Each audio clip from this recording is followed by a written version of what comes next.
Hello, everyone. Welcome to another episode of Career Retrospectives right here on the Super Review Show. I am joined by my good men, Kyle and Mike. What's going on, guys?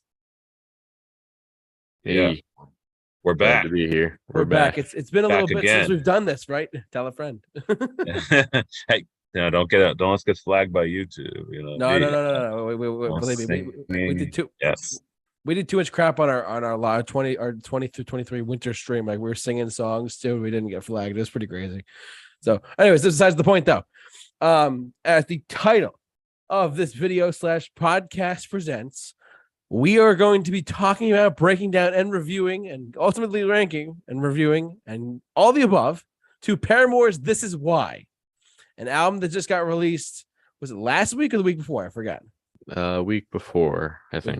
Okay, week before. Cool. But I'm gonna let Kyle go first on this one because I feel like he's the more knowledgeable person out of the three of us on this. Not saying that we're not, but just curious to see what he has to say about Paramore's latest release.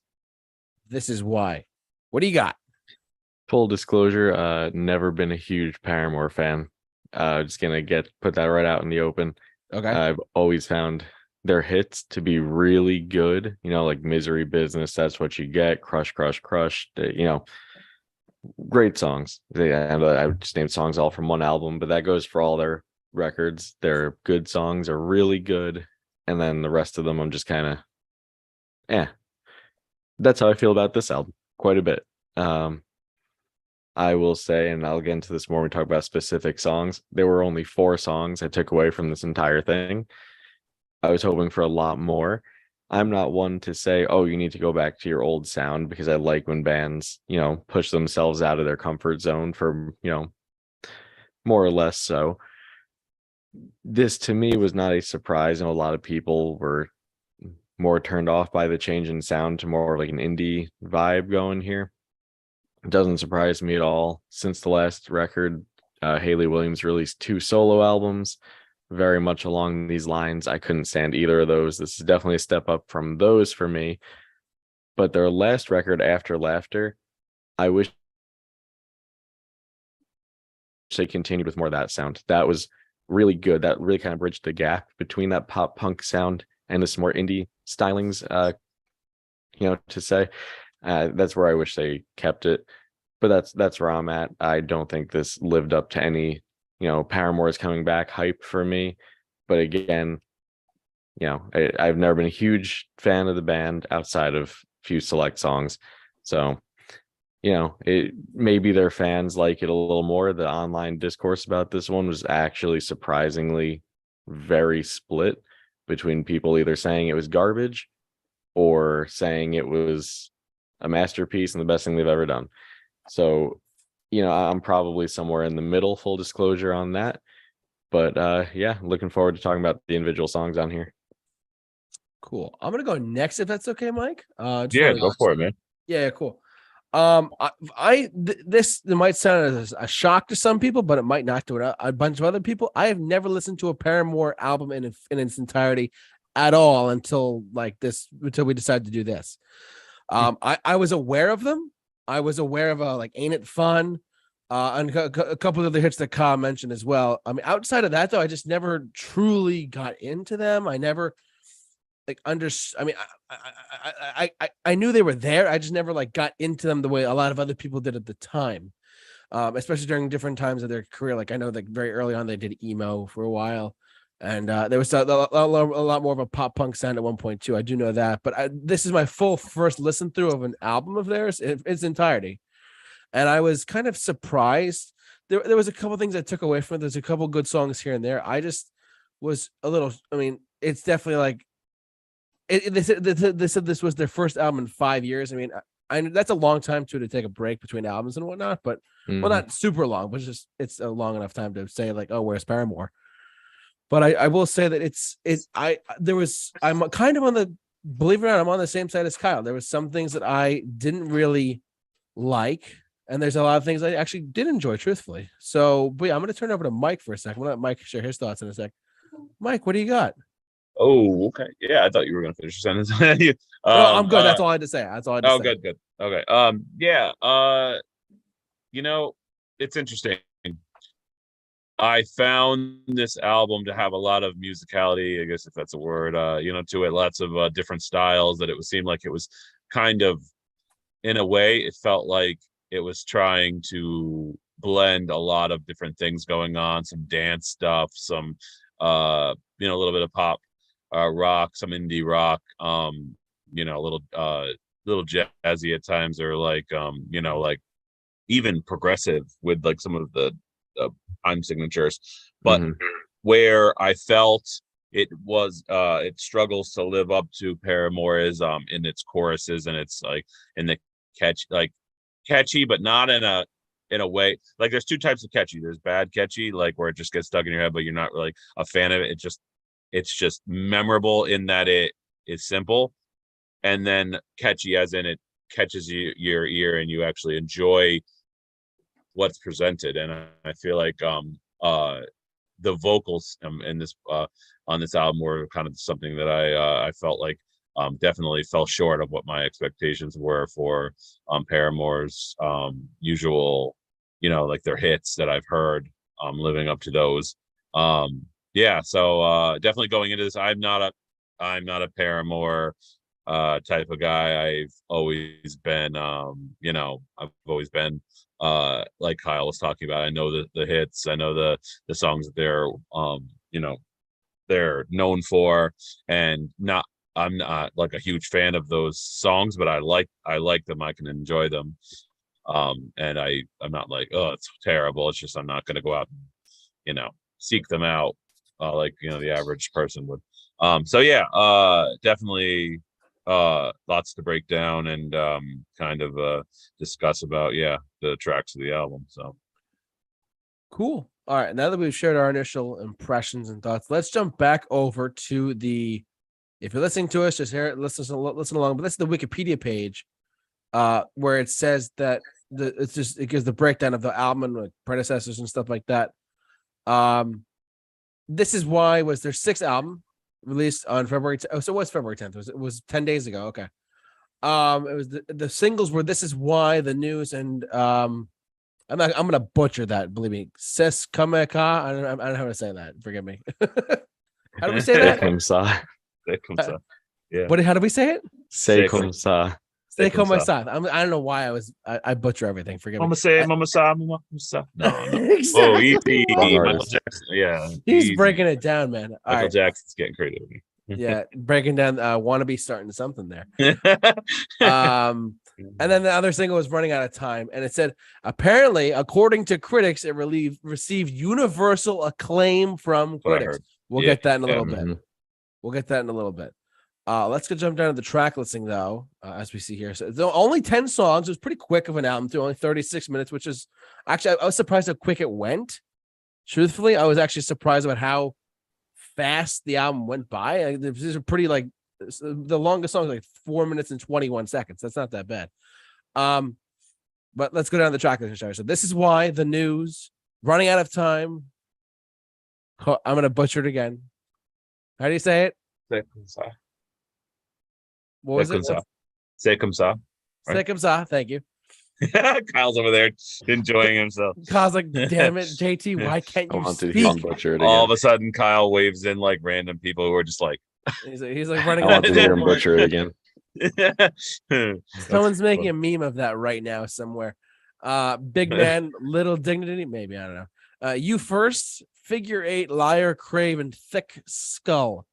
Let's jump over to Mike. Mike, what are your standout tracks? And then we'll go jump over to Kyle because he looks like all right. Yeah, so there was a lot of like I was saying before, the vocals for me, not just the vocals, but the choruses really kind of irritated me on a bunch of these songs. And like they're not the greatest. A lot of it feels like kind of what's the word I'm looking for? It's kind of a little pretentious, like almost like trying to to break free from like the past kind of stereotypes of what Paramore song should sound, and almost it sheds its skin of pop punk very drastically, almost leaving very little of that in any of the songs. So that was kind of shocking for me. So my standout tracks, which I will go ahead and just give you the rating on it. Big Man, Little Dignity. Actually, I really like that song.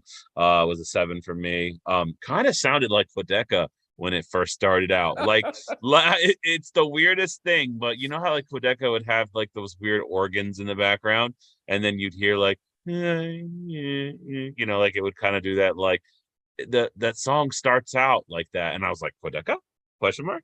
And then like, and then it like moves into the song, and I really like that song because it actually plays like very kind of just straightforward, like here's what we're going to give you. The vocals are actually a more smooth and soft than kind of like these she does a lot of these like yow and like noises during the album that just kind of like offset me.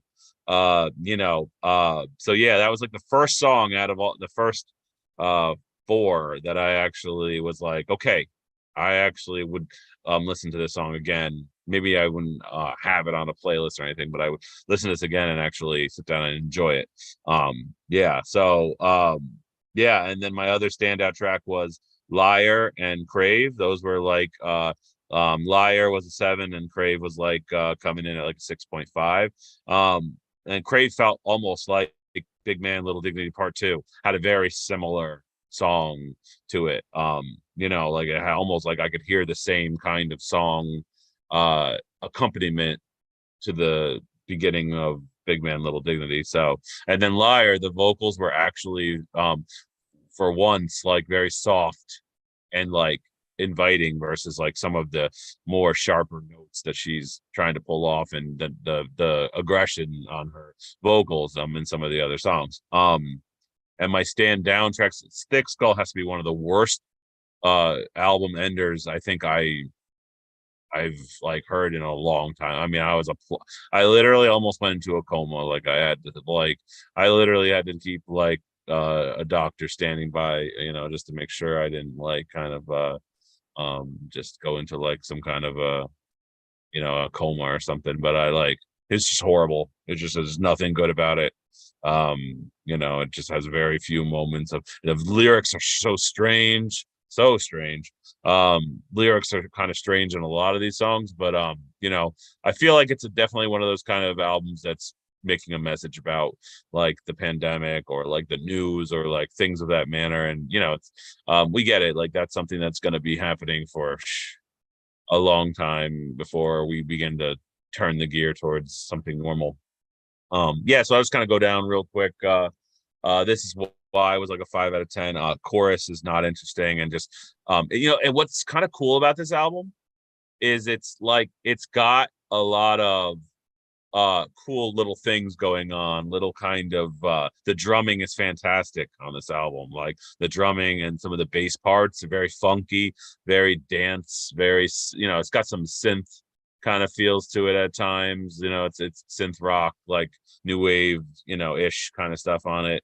But it's definitely got some cool musical tight band musically here. Like I definitely have no problems with it's funny, up until all the choruses, I'm like, there's some cool things going on in these songs. There's some interesting little riffs and things going on in the background.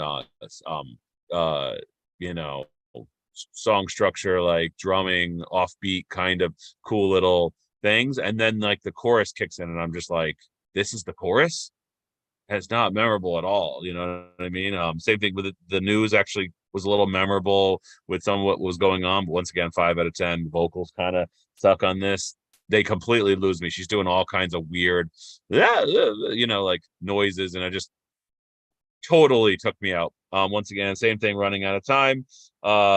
It's got that kind of 90s dreamy kind of weird, how like back in the the 90s had that weird kind of like quality to them, almost like being like Soundgarden would do Black Hole Sun, like with the kind of weird and then Alanis Morissette would do some kind of weird stuff, like this. It definitely feels like it's trying to herald back to a lot of previous sounds versus like trying to sound modern. This is definitely like a album that's bringing in elements of different indie rock, funk. It's got a lot of different things going on. C'est comme ça. It's literally, that song is just annoying, and I don't like the chorus. I don't like the spoken word weird, like it's the monsters and on the monster mash. It reminds me of like that song for some reason, like where she's doing the spoken word thing. I don't like that. I think it's pretentious. It comes off like super self-aware that she's being like kind of like edgy with some of the lyrics and weird lyrics. Once You First, Figure Eight, 5s out of 10. And then Thick Skulls like a 2 out of 10. So production's good, just the vocals definitely did not do it for me. And it's got diversity of sound, that's for sure. It feels like an album that wants to prove to everybody that they are not going to be a one-trick pony. Like, here, we're pop punk and that's it. They're like trying to bring in all kinds of elements of different kinds of sounds here, but the choruses are not memorable. They're just kind of there and they don't grip me. And this is an opinion piece. It's not so much saying, hey, this album's trash. I won't make that statement. I basically say this album is not for me because the choruses were there and gone, and they're just kind of annoying with what they present. From what I heard, yeah. So out it. Wow, Mike, I gotta say, me and you have almost the exact same things to say, but for different reasons somehow. We Cool. have absolutely insane. Literally echo everything you said about the choruses.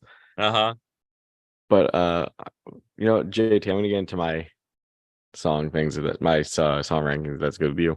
Go ahead, man. You go first. Or go second in this case. Go ahead. So, Mike, I'm just gonna spoil this and say we have one thought in common about the songs. As much as I agree with every single word you said about the choruses and the the musicianship and like songwriting on here. Yeah, right. Because like you said, and I completely echo, this album's not for me. I'm not gonna sit here and say it's a bad album. Yeah. Because it's not. It's not what I want from Paramore. But it's not a badly written album. It's kind of the same way I felt about, if we're going to go back to last year, kind of the same way I felt about the last Panic at the Disco record, where it's well written, it's well constructed, the musicianship is very good. It's just not for me. I wouldn't go back to it. So I'll start with This Is Why. This is one of the 4 songs I took from the record. At first, I didn't like it. When this is released as the lead single, wasn't into it. I was like, what is this? Kind of took me off guard. But it's one of the only choruses I actually enjoy. That does kind of get stuck in my head a little bit. So 7 out of 10. The News I like a little bit more than This Is Why. The chorus is a little bit stronger. Again, more on the catchy side, 7.5. The lyrics drag it down for me. I don't think I need any more songs about how we all need to turn off the news and stop watching the news. It's just overdone, and like you said, pretentious. We get it. And also, they're one of those bands, she's such an outspoken person about things, to then try to say turn off the news, it really bothers me. So like, if you really want that, don't inject other things. Like, just don't go topical and things like that. It bothered me. Running Out of Time, 5 out of 10. This is a song, and I echo this for a lot of my thoughts on songs to come too. It sounds like a song that would just be on while you're walking through like an Urban Outfitters or like a Kohl's. It's pure department store soundtrack background noise. It's not bad by any means. It's just kind of there. C'est Comme Ça is actually my favorite on the album. It very much reminds me of the Talking Heads, especially the verses. And I say that in a great way. I enjoy the Talking Heads quite a bit. But yeah, that's even like what Mike, I see how you definitely perceive that chorus as annoying. Because I thought the same thing. And then after a few repeated listens, it grew on me. And that's definitely the most catchy chorus on the record for me. It's one of those I come back to very often. 8 out of 10. That's the highest we go on here. It kind of reminded me of that. There's a YouTube meme video where the goat that goes, you know what I'm talking about? like every time I heard that, let's say comes out, like, you know what I mean? Like I literally heard that and I wanted to take my TV and throw it through a window because it just keeps doing that over and over again. It almost feels like a little kid's song. Yes, like, it does. Yeah, and like I like the musicality of it, like the funk going on and the upbeat, and that's what I'm saying about this album. It's just like it has so much musical kind of nature to it, and tight musicianship to it. It just can't close the deal because its choruses don't care about being choruses. They just care about doing something, which is something that's shocking coming from Paramore, since their choruses historically in their back catalog are all usually massive, good, catchy choruses. But I feel like they purposely, could be way off track, but it feels like they purposely went the route of being like, we have to take any trace of pop punk out of this, or any trace of pop, to show people that we're mature. We're not those kids anymore, which is fine. You can do that, but you can do it in a way that maintains those like pop sensibilities. You don't have to go full indie, like make it almost unenjoyable to listen to at parts. Blending. Yeah. And Mike, which I think they did great on the album before this. That one to me was like, yeah, they're definitely a mature band now. But then they went this route and they're like, oh, now they're just trying too hard. And Mike, here's where we disagree again. Big Man, Little Dignity, 5 out of 10 for me. It had the exact same thoughts as Running Out of Time on it. Just felt like I'm in a department store. I'm in like a Macy's, browsing the kitchen section. You First. This one's probably the most in line with their old classic pop punk sound. 7.5 for me. It's it's catchy. It has its moments, but it's nothing great. Nothing I would like write home about. Figure Eight. 5.5 out of 10. It's just kind of there, and this is how I feel about the entire last half of the record. From here on, Liar and Crave were two big songs that people seem to love. They got a lot of shout outs and everything I saw online from critics, fans. They just didn't do anything for me. Liar was a little bit more up there with the 6 out of 10. Crave back to a 5.5. They're not bad. They're just not really for me, I guess. It's just not. Neither of them caught my attention and kept it. Liar, I guess, it did that a little more, like it's a little more memorable. But then, and here's where we agree completely, Mike. Thick Skull is the worst song this band has ever put out. I agree. Ever.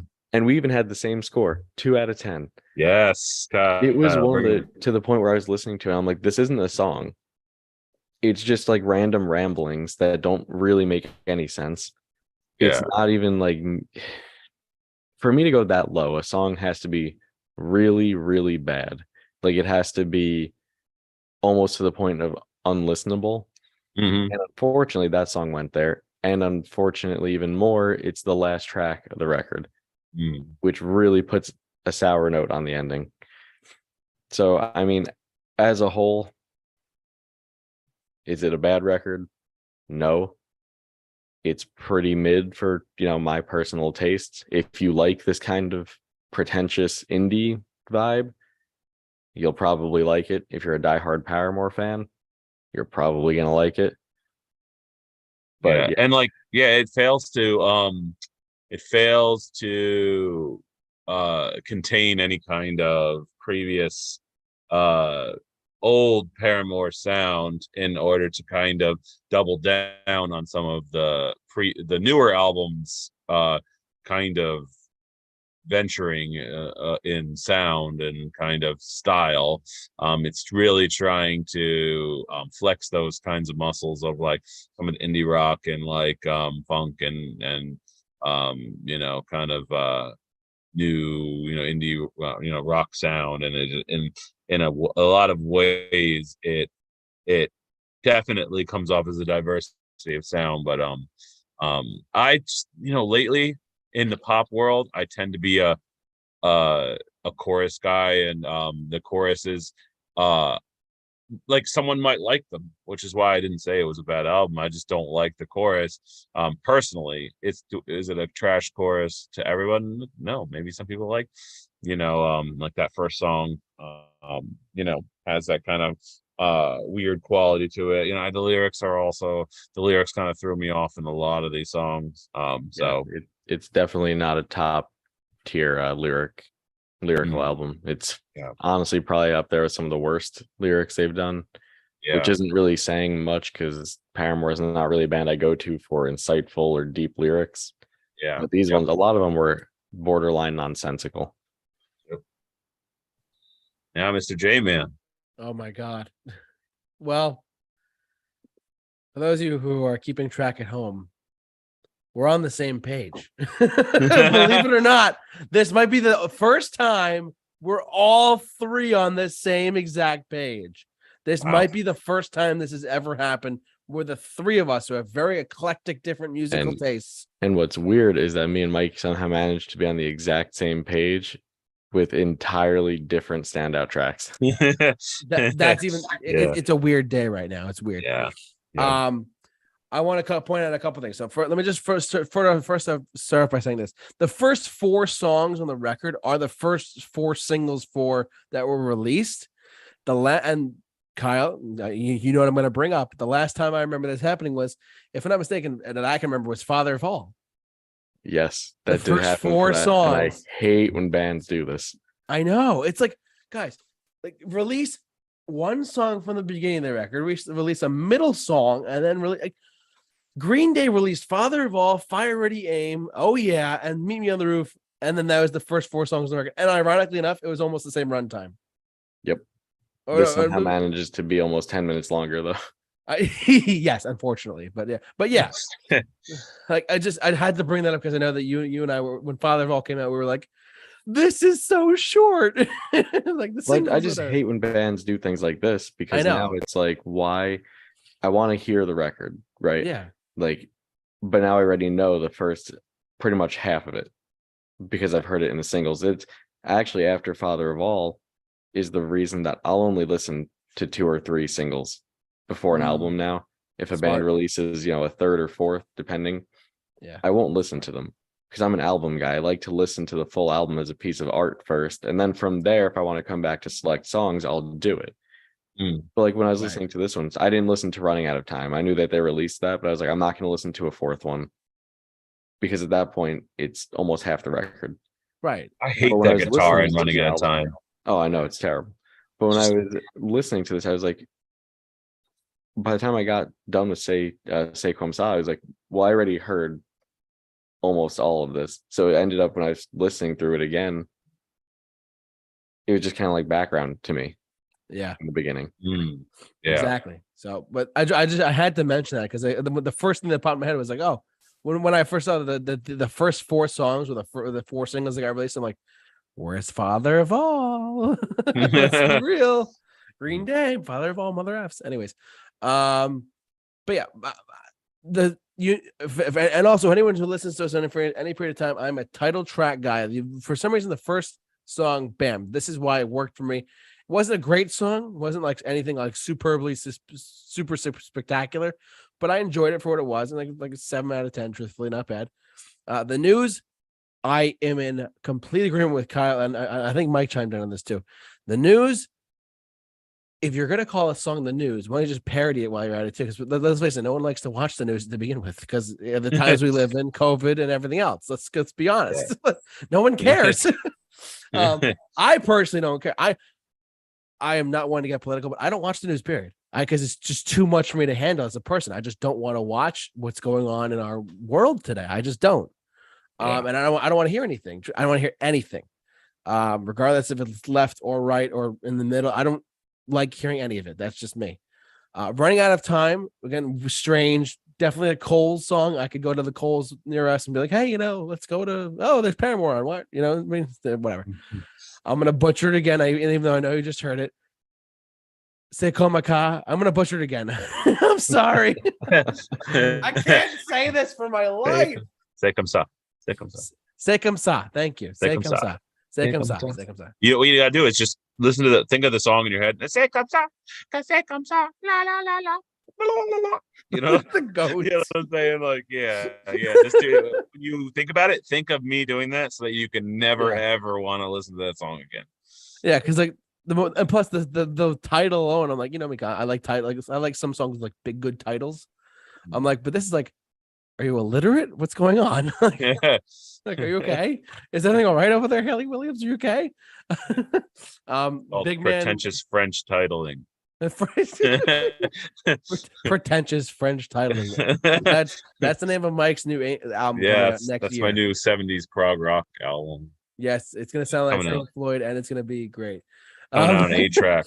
8-track on 8-track as well. Yeah. Strictly 8-track.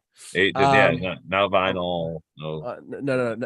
Not even on the new Walkman that just came out. That's a true story. Exactly. I'm sorry about that. Right.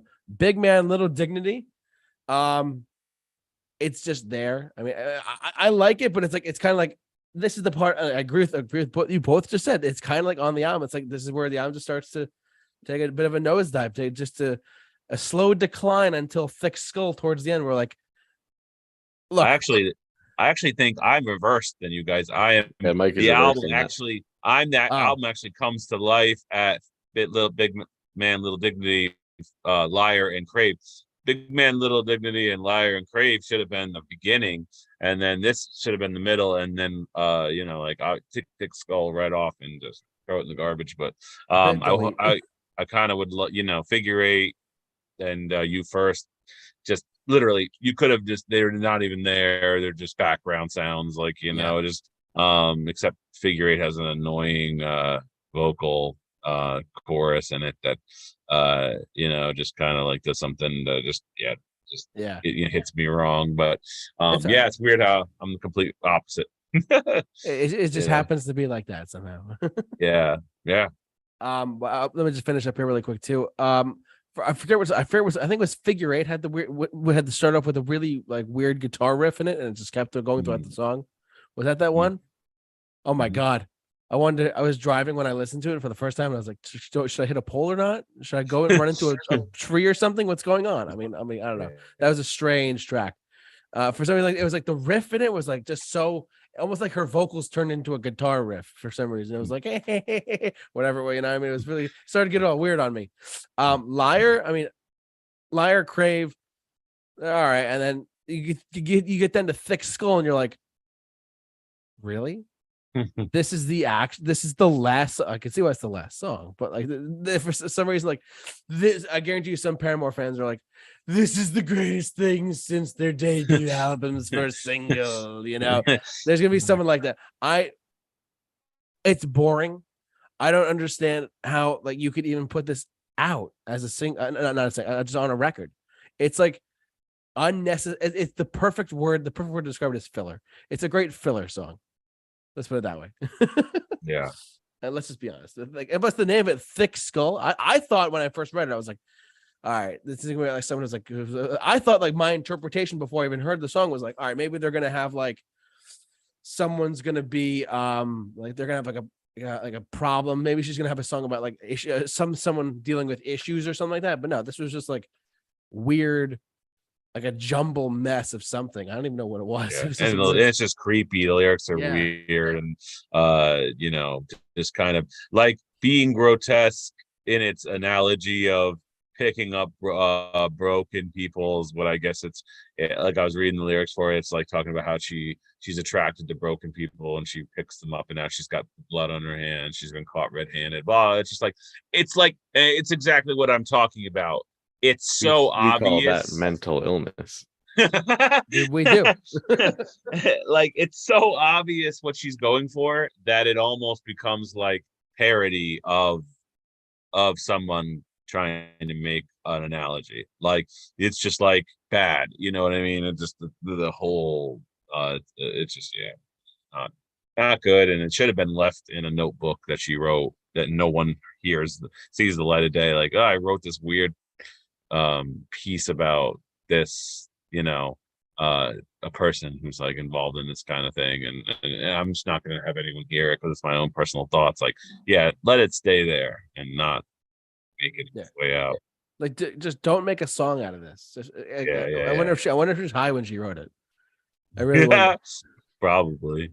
I'd Maybe, imagine you never so. know. Maybe she had COVID too. Yeah, right. Not that we promote that. No, don't do it. Don't do it. No, I'm just kidding. Right. But yeah, that's just kind of like my bit of the track listing there. Yeah. Do we want to we go into our rating? What do you guys want to? Any other Yeah. thoughts at all? You guys want to share anything else or no? Yeah, I can go into my rating. All right, go ahead, Kyle. What do you got? So is this my favorite Paramore album? Absolutely not. Is it my least favorite? That remains to be seen. I have, I mentioned I'm not the biggest Paramore fan, but I have listened to all their records. They're, right along the genre that I, tend to put up there. One of my favorite genres, that whole pop punk and, early 2000s emo scene, that kind of thing. Their first record, I'm not going to lie, All We Know Is Falling. Not great. Definitely overhyped by the fan base as well. It's a toss up between this and that one for different reasons. With that said, is it a bad record? No, I wouldn't say that. It's something not for me. I won't go back to it very often. I'll go back to, those 4 songs I talked about. I'll add them to my Paramore playlist. And if they come on, most likely not going to change them, but I'm probably not going to go and seek them out. Probably won't go back and listen to this whole record again. Maybe at all. But I'm glad people are liking it. This definitely seemed like a conscious attempt at getting a critically acclaimed album for growing up and maturing, and I think it got them just that. The critics seem to love it. Casual fans seem to, like myself and like the 3 of us, really not the biggest into it, and then the hardcore Paramore fans that would like anything they put out are super into it. So for me, it ends up being a 5.9 out of 10. It's definitely not middle of the road. It does have some songs that it's definitely not full middle of the road to be like an even 5, but it has, it has some songs to elevate it a bit, but then some, it has the worst song they've ever done in their career, Thick Skull. I can't forgive that one. It's I don't know how they could have listened back to that and put that on there as the album closer. I just really don't. And I don't like to be that critical of things, but it's listening back to it, it just astounds me that they thought that was what should close this out. But with that said, 5.9 out of 10. If you're a Paramore fan, you'll probably like it. Personally, I think she should have just kept the sound to her solo career and maybe continued on with more of a indie leaning, but also maintained the pop punk sound a little more upbeat, better choruses, maybe bigger choruses. That's my pet peeve, though. They've always been a chorus band for me, and that was lacking throughout. All righty, Mike, you want to go next? Yeah, I'll go next. Yeah, from what I just said before, it's definitely, if you're a Paramore fan and you've been following the last couple albums, like I've never been a huge fan of this band, other than the hits, and and they've brought some good choruses, like Kyle was saying, just not to re-echo all that kind of stuff, but it definitely, for me, it flexes its muscles in the musical nature. It brings out a lot of its artillery in that manner. The drums or the bass, everything but the vocals, and that's the kind of craziest part. Like, to me, Haley's a major draw. Like, she's kind of like the soul of the band, and she seems to be trying to normally very charismatic vocals. Yeah, right. Exactly. And she seems to be trying to keep up with some of these new musical tricks that they're pulling out with the funk and the kind of indie rock stuff. And she's trying to pull off some stuff that I think it's not her strong suit, or it's not something that's going to be complimentary to the music. It's trying to complement music, but it's not going to complement like people who want to hear some of that original sounding kind of chorus and a memorable nature. So, just like, I give it extra points in music, and that it's something like when you're just listening to it as you're kind of driving along in the background, it's definitely something like, it's got that dreamy, flowy kind of like nature at times with some real kind of manner to it that I actually enjoy when I'm driving around, and it kind of creates a good an ambiance, like an environment. But as something that I'm literally going to be able to replay, it just definitely doesn't have a replay nature to it. So yeah, for me it's a 5.5 out of 10. Like it's I gave it a couple extra points. I was going for a 5 out of 10, but I gave it a couple extra points because of musical nature. It's just right in that 6 out of 10, which isn't a bad score in the sense of for someone who's not a fan of a band, to give an album that doesn't really have the the memorable sounds. But yeah, just needed more vocal help from Haley to be something that kind of just we can remember, all that kind of stuff. Yeah, and for me, it's always, I mean, I said from the get-go, I have never really listened to Paramore throughout my life. I've listened to so many other artists, so many other bands throughout my life, and I just haven't really gotten into them. I feel like, and this is my first album that this is the first album I've ever listened to in full by them, truthfully. And I mean, it didn't live up. I mean, I didn't really have anything up to live up to. So my rating is a little bit higher than both of you guys, truthfully, but it's not like a nowhere near a 10 out of 10. It's nowhere near that. But I am gonna give this a 6.75 only because there were a couple of tracks that I would go back to, like This Is Why was one of them, the title track, and this was a couple of tracks as well. But I agree with both of you. There was a lot of filler on here, unfortunately. What if it was on in Coles, if it was on in Buffalo Wild Wings or wherever you would be, like if it's something on the background, I would not complain about it. I would be like, why is this EDM song on? You know what I mean? Like I wouldn't be like that. You know what I mean? But we know your favorite track is Sest Kamika, or Kamehameha, as the kids are calling it these days. Yeah, that's I think that's I'm gonna be hearing about that for the next couple of weeks. Just how badly I butchered that one. That was terrible. Sest Kamika's discography. Go. Yes, we're gonna be breaking down all of their albums from start to finish in the reverse order. Just kidding. But no, I'm sitting at about a 6.5, 6.75, only because I mean, Make me the villain. What's that? You made me the villain again. I didn't Not mean by to. much though. We're pretty much on the same wavelength. This is definitely like a very across the board. Like, I mean, the critics are praising it. Fans are giving it like really high ratings too. I mean, just a shout out to someone who's in the chat board right now, believe it or not, watching us.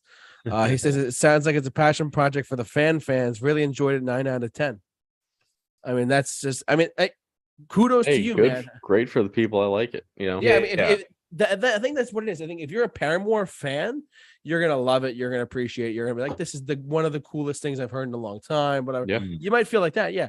But for the casual, non-Paramore community like us three, so maybe mainly me, my Mike to an extent too. Maybe Kyle, not so much, but a little bit.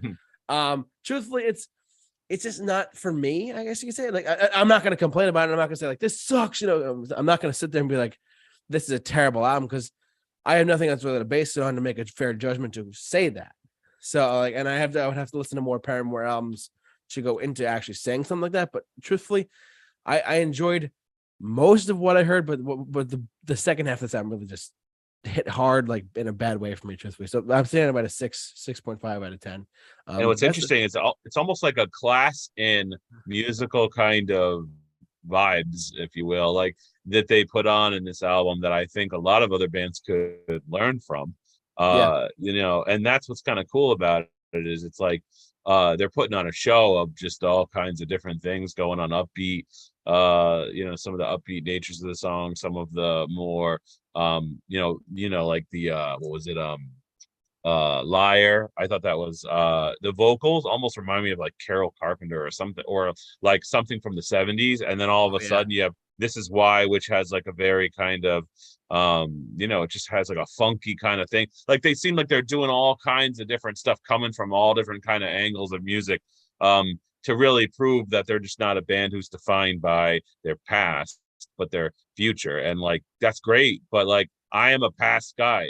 I hate to say it, I'm a guy who kind of like really like looks to draw my past and my future and find a happy middle ground. But when I lose the past completely, just being kind of given this more current sound offering, I can be a little shying away. I can be a little shocked by just not kind of being able to find that familiar kind of sound that I want in order to feel like I got what I kind of came for, so yeah, like, just kind of like what Kyle was saying before. But to those who enjoyed it, I will not call this album trash. I will not say it's a bad album at all. It's a mere of opinion piece than it is a stating of the way it is, and everyone that who should agree with.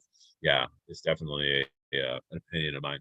So, I completely agree with everything. I definitely respect the record and what they tried to do with it, and it definitely seems like it was fun for them, like a fun experiment to do, and for some people it definitely worked. If we're looking at it from an objective, like, is this a well-written song? Is this, how's the musicianship? It's great. It's right. It's very well done. It's just not a personal preference that I'm going to go back to. Yeah. And I think that's what it comes down to, is it's not a bad record. It's exactly the same, like I mentioned earlier, how I felt about that Panic at the Disco record, where it's like sometimes when bands put out passion projects, it can turn some people off. But then, like, the hardcore fans, they'll love it. And then for me, I just, on a little side note, but related, saw a video, I think it was Running Out of Time, that they played live, and it just looked so boring. And then it got me thinking, I was like, I don't know how any of these songs are going to translate into that live environment, especially surrounded by the other songs in their back catalog. You know what I mean? Like, I can't picture the crowds getting too into the songs in a live setting. But I'd like to see videos of that when they start playing them more. Yeah, I mean, that's actually a good point too, about how will they transcend over to the live audience moving forward, truthfully. So I mean, they're going on tour this spring and summer, so we'll have to see. I mean, we'll see the videos that come out from that. But yeah, any other comments for Paramore's "This Is Why" all before we wrap it up? No, covers it all for me. All right, cool. Mike, you good? Good. You awake? No, I'm just kidding. Do something. Do something. But yeah, we want to thank you for watching, listening, however you enjoyed us. Thanks so much for interacting on the chat board as well for a little bit there. Yeah, so please join us next week for another episode of Career Retrospectives on Monday night. We'll be back. We're not sure what the topic is, but then again, we pick it every week, so that's okay. I want to thank the two gentlemen who always do this with me for all the time, all day, every day. Let's do this, and we got to hang out more often. Truthfully, Mike and Kyle, what's going on? How you guys doing? Thanks so much again. Yes. Yes, and we want to thank you for watching, listening, however you enjoyed us. So thanks so much for watching. And don't forget to like us on Facebook, follow us on Instagram, and simply subscribe to this channel. We do this every single Monday. We do a career discography breakdown, and we do album releases and other things too. So just stay tuned for more. And yeah, so stay safe.